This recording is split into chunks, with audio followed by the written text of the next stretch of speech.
네, 김건희 여사 주가 조작 의혹 등에 대한 특검법과 대장동 50억 클럽 특검법에 대해서 대통령실과 정부가 군사작전하듯이 기어코 거부권을 행사했습니다. 이 거부권 행사는 진상규명을 요구하는 국민의 뜻을 거스른 것입니다. 그리고 대통령의 권한과 국가기관을 사유화했다는 도덕적 파산에 직면하고 있는 것입니다. 또한 대통령과 그 부인은 법위에 군림한다는 반헌법적 그리고 법치주의를 부정한다는 사고며 반드시 국민적 심판을 받게 될 것입니다. 이 와중에 법무부의 행태가 더 가당치 않습니다. 법무부는 대통령과 대통령 부인의 개인 변호인으로 전락한 것입니까? 법무부가 발표한 자료는 국민의힘 법률위원회 입장과 다름없는 것으로 중대한 국기문란 그리고 정치적 중립을 위반한 사안입니다.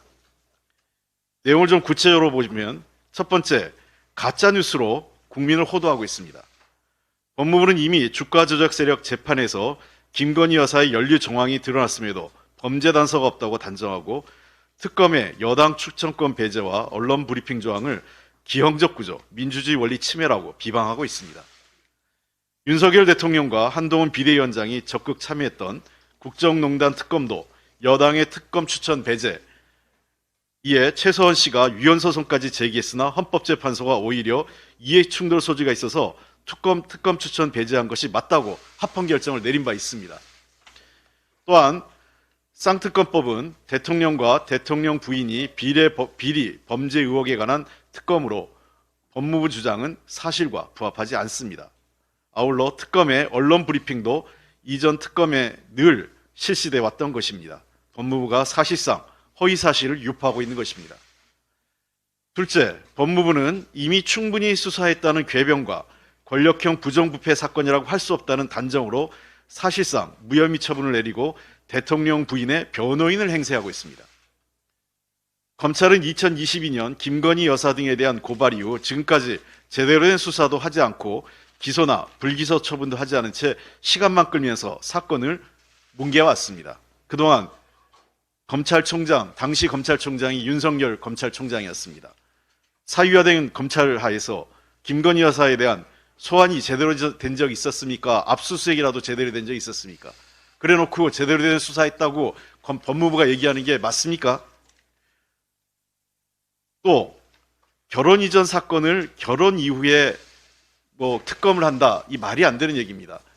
핵심은 대통령 영부인의 결혼 이전 사건을 결혼 이후에 검찰이 덮고 있다는 것입니다. 그래서 특검이 필요하다는 거죠.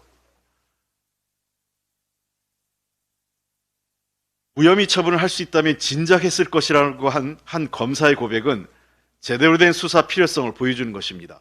법무부가 할 일은 대통령 부인 변호가 아닌 수사 방기와 진실 덮기에 대한 반성부터 해야 되는 것입니다. 그리고 세 번째, 법무부는 국가기관으로서의 정치적 중립성을 포기했습니다. 대통령 부인의 범죄 의혹을 덮으려는 정파의 하수인으로 전락해 정쟁에 뛰어들었습니다. 법무부가 정쟁성 입법, 이재명 대표 방탄이 목적, 총선에 영향을 주기 위한 법안 등과 같이 국가기관이 사용해서 안 되는 매우 정치적이고 정략적인 언사로 정치 한복판에 뛰어들었다는 것입니다. 저희는 법적 검토를 해서 법무부 차관을 비롯해서 이번 이 보도자료 발표한 사람들에 대한 선거법 위반, 정치중립법, 정치중립행위 위반 등에 관련돼서 고발 조치를 적극 검토할 것입니다.